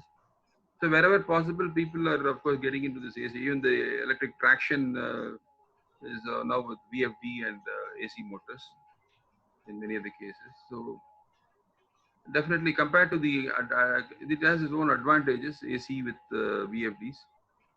But where very fine precision is required, like, for a paper machine, for example, the paper mill, precision adjustments are required. Where there's a continuity of material, pulp is flowing and then it's forming into sheets. Finally, up to the rolling, you need very precision controls, or even the rolling mills, for example, where high torque is required. High torque and precision speed controls, I think still DC motors will have an edge. So there is a question. Sir, how is this digital analytics, IoT, machine learning applications on energy audit, energy efficiency, present or upcoming time in our country? The IoT is a good thing, but before that, we must be very clear what data needs to be measured. What needs to be measured, what needs to be monitored, and the data, whatever data we are collecting, temperatures, pressures, power, and all that, ultimately it has to be converted to information. Data, when you convert information, you can only act on information. You can't act on data. So the information, for example, in a boiler, you say today we have consumed 200 tons of coal. It doesn't make any sense. When you say today our evaporation ratio was 5.5, that's information. 200 tons of coal consumption is a data, raw data. Evaporation ratio of 5.5 is information. So tomorrow if it is going to be 5, then you know that there is an action that needs to be taken. But unfortunately, IoT also is going the same way. IoT, before you implement IoT, you have to have a system in place. That means everybody should be involved in this exercise also. Still, again, IoT also is going the meter way, where we are putting a lot of sensors and collecting amps, volts, frequency, R phase, Y phase, B phase. So much of data is gathered. What for? We want information. That one data which will help me to act. That one data which will tell me what I should do. That is what is the key. For example, in a compressed air system, how IoT can help? We'll keep on measuring the power consumption. We'll make a graph throughout the day. But what I'll be interested is what is the unloading hours, loading hours per day. So if we can provide this on IoT, maybe something which is not compliant. Suppose let me fix that it should not be more than 10% unloading, or some kind of a data like that is fixed. Any deviations alone should come to your mobile or your system. Not if everything is okay, we don't need the data, we don't need the information. If only there is a deviation, the information should be made available. Then IoT becomes successful. Otherwise, again, so much of meters, data is of going to a computer, is now coming to a mobile. So what do? Quickly your mobile will crash. So there is a question from Mr. Krishna Swami. Reducing water flow in cooling tower, that is M, Yeah. Will help in delta T in chiller. Yeah.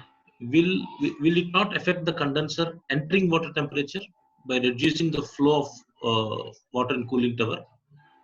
Yeah, that is also a good question. So we, of course, we made this trial in one of the chemical plant.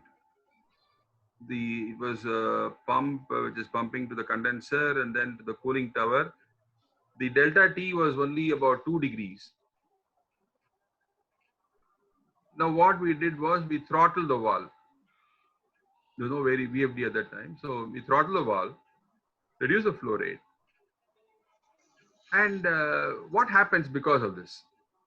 The cooling tower fan is operating at the constant speed.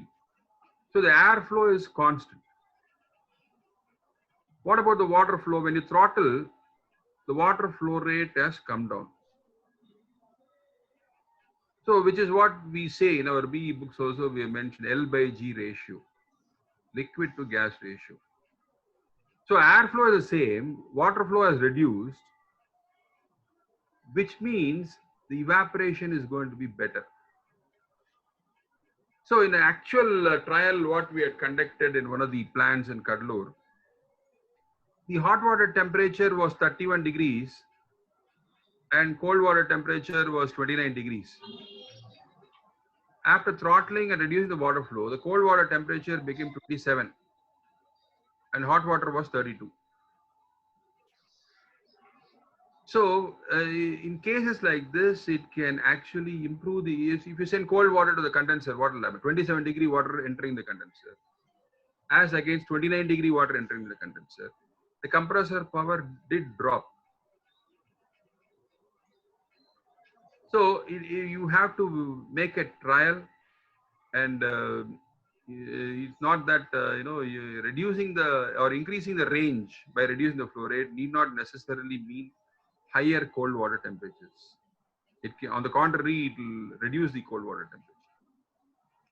Sir, it is with reference to case study 2. If the frequency of the blower on off is high, will soft starter will help? Yeah, that's what, because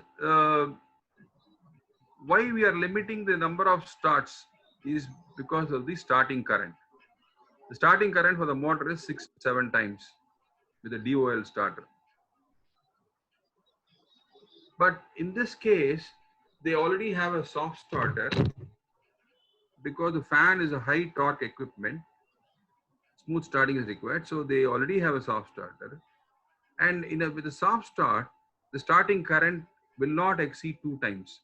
1.5 to 2 times. You can, of course, you can ramp up the speed by changing the logic. So you can decide at what rate it has to increase. So this is the advantage of a soft starter. We can also have a VFD, but it's like using an elephant for an ant's job. So when you are sure that it has to be switched off for 7 minutes and switched on for 3 minutes. So for 7 minutes, if you're going to use a VFD at reduced speed, one is that you are using an equipment which is not needed in this case. And second thing is, again, still there will be some energy losses at lower speed. Sir, actually, there is a question from Mr. Krishna Swami. Yes, with reference to case study 4, that is the tube making process. What he's asking is, I have not understood how the savings is given. By simply increasing the air opening, how could the airflow increase? So here, if you see this, the original system was like this. It was probably a 1-inch pipe which is blowing air on the tubes, hot air on the tubes. The tube is going this way, hot air is blowing in this 1-inch tube, directly impinging on the tubes. The modified system, what we have done is we have taken this 1 inch and expanded this. Imagine this is like a silencer tube. So there is an expansion. So it's a 3-inch pipe.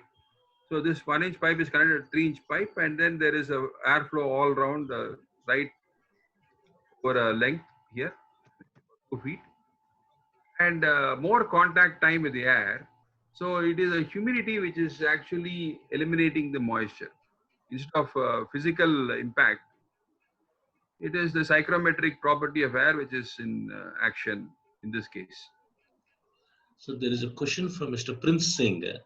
How to calculate the efficiency of the DG set? He might be asking specific energy consumption, or he's asking how to calculate efficiency. Yeah, we are not really very keen on efficiency unless you want kind of performance testing. Your supplier has guaranteed some efficiency, and then you want to test it. But otherwise, still, what is in vogue is the specific fuel consumption.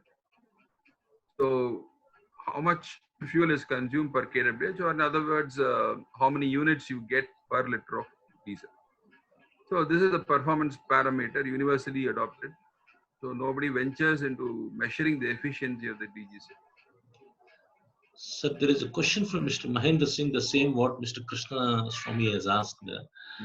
Reducing the water flow in cooling tower will help in increasing delta T in chill condenser. Will it not affect the condenser entering water temperature? In my opinion, delta T is very less. Increasing sufficient inlet level will not not affect it. The same question what you have already answered. Yeah, we have already answered it. Yes. So I think, yeah, if in case you are using a refrigeration condenser, you can try it in your end. So you can see whether the theory and practice they match. So take up some trials. The best way to achieve energy saving is to conduct trials, observe the data, and sometimes it may not be possible to evaluate or calculate or even design. So a lot of trial and errors are involved in many of these case studies. So we have made it very clear with drawings, but if you go to the plant, you will get lost. You don't know which is the tube and which is the tire. So much of activities are taking place all around the plant. So here it is present on a platter. You are able to understand what is happening, and then quickly we are able to grasp what is happening. But in a plant situation, you have to critically examine, observe, and then look at different options, make some trial and errors. So this is a common approach. So one more question. Drying of rubber tubes using cold and high volume air needed, always low humidity air. Or how do we do this? Yeah, it is basically about humidity. If you have a dry air, automatically the moisture in the tube gets evaporated. So it is the quantity of air here, where here in this case the humidity was less than 50% anyway. So there was no need for heating up the air. So already the humidity is low, about 50%. So little more quantity of air is required, and that was able to do the job perfectly. So there is a question from Mr. Sandeep Kumar. I think he's asking, can reciprocating compressor be equipped with a VFD? Yes, it's possible. So I think it is nothing new. Reciprocating compressors, even before the screw compressors came into the market, reciprocating compressors had been fitted with VFDs. But the only problem is, there is a lubrication system attached to the compressor, crankcase lubrication, where the lubricant spread to different parts of the compressor depends on the speed of the compressor, splash lubrication. So when the VFD reduces to a very low speed, this lubrication can get affected. But to counter this, what many of the industries in India itself, what we have done is we've gone in for a separate dedicated lube oil pump, irrespective of the crankshaft.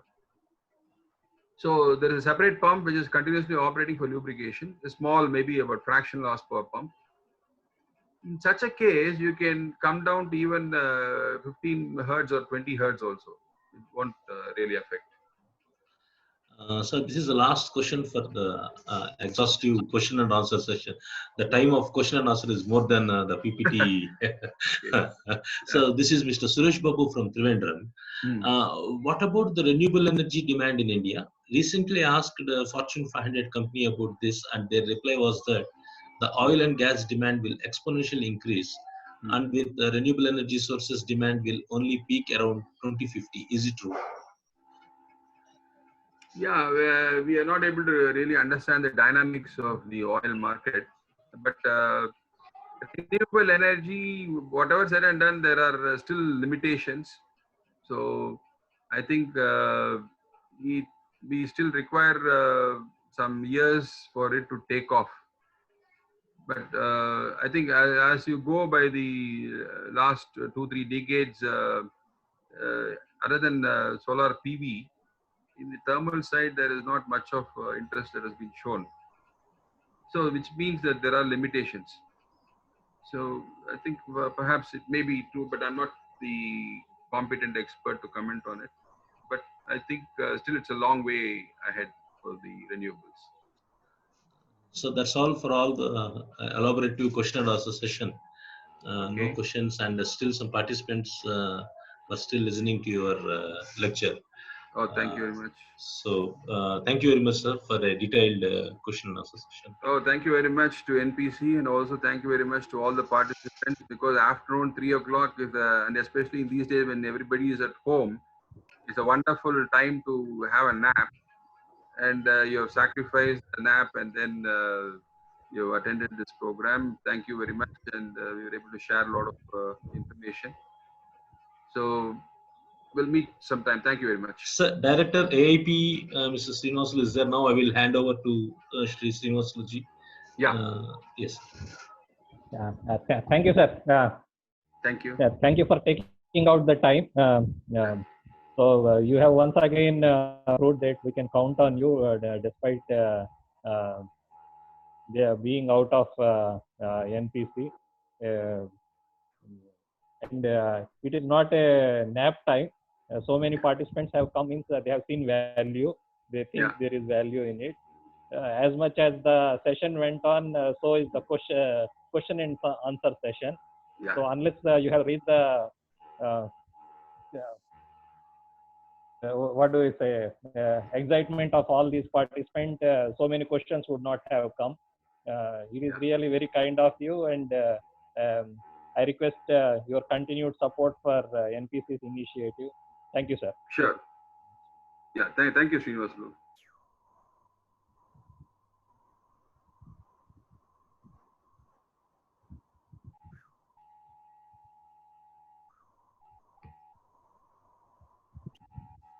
Rajni? Sir. Will DDG or someone wants to add? Sir, DDG layer, sir. Layer, right? Okay, yes, sir. So can we close it now then? Yes, sir. Yes, sir. Huh? Okay, thank you very much, Okay, I Rajinikanth. take this Oh, opportunity. thank you, sir. Thank you, sir. Srinivasulu. Thank you, Thank Santosh. Thank you, sir. I thank all participants who have participated in this and making it a success. This is the first program from AIP side.